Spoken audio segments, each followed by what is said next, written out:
രാം നാരായൺ റാം. നേതാജി സുഭാഷ് ചന്ദ്രബോസ് അനേകം ആളുകൾക്ക് തങ്ങളുടെ ആദർശനായി കാണപ്പെടുന്നു.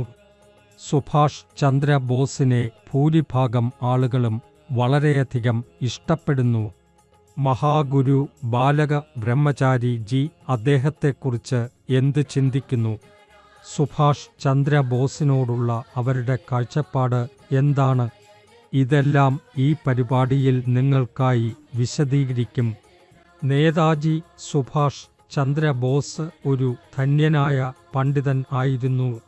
അദ്ദേഹം ബംഗാളിൽ നിന്നായിരുന്നു. അദ്ദേഹം മുന്നോട്ടു വന്നില്ലെങ്കിൽ ബ്രിട്ടീഷുകാർ ഒരിക്കലും പിന്മാറില്ലായിരുന്നു. 1939 മഹാഗുരു ബാലക ബ്രഹ്മചാരി ജി തന്നെയാണ് നേതാജിക്ക് ദീക്ഷ നൽകിയത്. മഹാഗുരുജി അദ്ദേഹത്തെ അനേകം കാര്യങ്ങളിൽ ദിശാബോധം നൽകി. സുസ്ഥിരമായ ആത്മീയ ജ്ഞാനം മഹാഗുരുജിയുടേതായാണ് നേതാജിക്ക് ലഭിച്ചത്. ഇത് ആ കാലത്തെ സംഭവമാണ്. നേതാജി താനെ തന്നെ ഭാരതത്തിൻ്റെ പ്രധാനമന്ത്രിയായി പ്രഖ്യാപിച്ച സമയത്ത് അതിൻ്റെ ഭാഗമായിട്ടാണ് നാണയം മുദ്രണം ചെയ്തതും. നേതാജി താൻ പ്രധാനമന്ത്രിയാണെന്ന് പ്രഖ്യാപിച്ച കാര്യം ലോകമെമ്പാടും പ്രചരിക്കുകയായിരുന്നപ്പോൾ പല രാജ്യങ്ങളും അദ്ദേഹത്തെ അംഗീകരിച്ചു. എന്നാൽ ജർമ്മനി, റഷ്യ, ജപ്പാൻ എന്നിവരുടെ പിന്തുണയോടെ ബ്രിട്ടീഷ് അമേരിക്കൻ കൂട്ടുകെട്ട് അദ്ദേഹത്തെ ബഹിഷ്കരിച്ചു.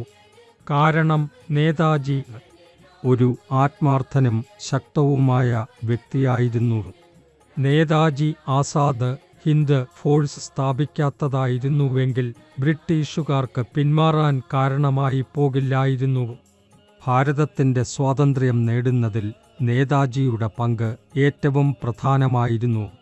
സന്താൻ ദൾ എന്ന ആശയം സംബന്ധിച്ച് പറയുകയാണെങ്കിൽ ഭൂമിയിൽ, ആകാശത്ത്, സൃഷ്ടിയിൽ മുഴുവൻ ബ്രഹ്മാണ്ടത്തിൽ എന്ത് പലവിധത്തിലുള്ള വസ്തുക്കളുണ്ടോ, അതായത് അനേകം ഗ്രഹങ്ങൾ, നക്ഷത്രങ്ങൾ, ജീവജാലങ്ങൾ, സസ്യങ്ങൾ, മൃഗങ്ങൾ, അണുക്കൾ, ഇതെല്ലാം സന്താൻ ദളിൽ ഉൾപ്പെടുന്നു. ജീവജാലങ്ങളുള്ള എല്ലായിടത്തും അവരൊക്കെ സന്താൻ ദൾ കുടുംബത്തിൻ്റെ അംഗങ്ങളാണ്. ബ്രഹ്മാണ്ടം രാം നാരായൺ റാം എന്ന സമഗ്രതയുടെ മറ്റൊരു രൂപമാണ്. രാം ആകാശം, അനന്തത, മുഴുവൻ ബ്രഹ്മാണ്ടം, പരമസൃഷ്ടിക്കാരൻ. നാരായൺ ഈ ബ്രഹ്മാണ്ടത്തിലെ നക്ഷത്രങ്ങളും ഗ്രഹങ്ങളും. മൂന്നാമത്തെ രാം നമ്മളെക്കുറിച്ചാണ്. ജന്തുക്കൾ, സസ്യങ്ങൾ, മണ്ണിലെ ധൂൺകണങ്ങൾ എല്ലാം. നമ്മുടെ ആത്മാവിൻ്റെ ചൈതന്യവും വിവേകവും രാം നാരായൺ റാം എന്ന ദിവ്യത്തിൻ്റെ ഭാഗമാണ്. അവ നമ്മെ ശരിയായ ജീവജീവിതമാർഗത്തിലേക്ക് നയിക്കുന്നു. ശരിയെയും തെറ്റിനെയും തമ്മിലുള്ള വ്യത്യാസം നമ്മെ പഠിപ്പിക്കുന്നു. നാം എല്ലാവരും അനേകം ആലോചനകൾക്ക് വിധേയരാണ്.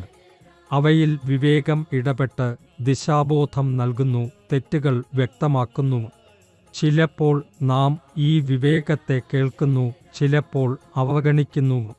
ഇതിലൂടെ തെറ്റുകളും ദുരന്തങ്ങളും സംഭവിക്കുകയും ജീവിതത്തിലെ പരാജയങ്ങൾ നിറയുകയും ചെയ്യുന്നു. ഇന്ന് ലോകത്തും ബ്രഹ്മാണ്ടത്തും അനേകം ജീവാത്മാക്കൾ ആവശ്യമായ ജീവിത സാധനങ്ങൾക്ക് നിരസിക്കപ്പെട്ടിരിക്കുന്നു. അതുകൊണ്ടാണ് ആളുകൾ അനീതി, തെറ്റുകൾ, കുറ്റകൃത്യങ്ങൾ ചെയ്യുന്നതും തെറ്റായ വഴികളിൽ കുടുങ്ങുന്നതും.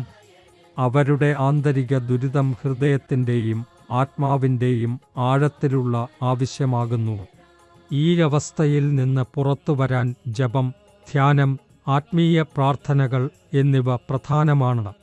ആത്മചൈതന്യവുമായി ഒരുമിച്ചു പ്രവർത്തിക്കുമ്പോഴേ പ്രകൃതി, ലോകം, സമൂഹം എല്ലാം സമതുലിതമാകും.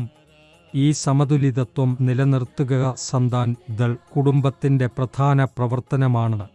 ഈ കുടുംബം പരിപൂർണമായ ഒരു ആഗോള കുടുംബമായി വളർന്നു വരികയാണ്. സത്യമെന്നും പ്രാകൃത ചിന്തകളെയും ഒരു സുതാര്യമായ ബന്ധത്തിൽ കെട്ടി മുന്നോട്ടു പോകുകയാണ്. രാം നാരായൺ റാം നിങ്ങളുടേതാവുക. നിങ്ങളുടെ ജീവിതത്തിൽ ഉത്തേജനപരമായ മാറ്റങ്ങൾ വരുത്തൂ. ഈ ബീജമന്ത്രവുമായി ബന്ധപ്പെടുന്നത് ജീവിതത്തിൽ വലിയ സാന്നിധ്യവും പ്രചോദനവും നൽകും.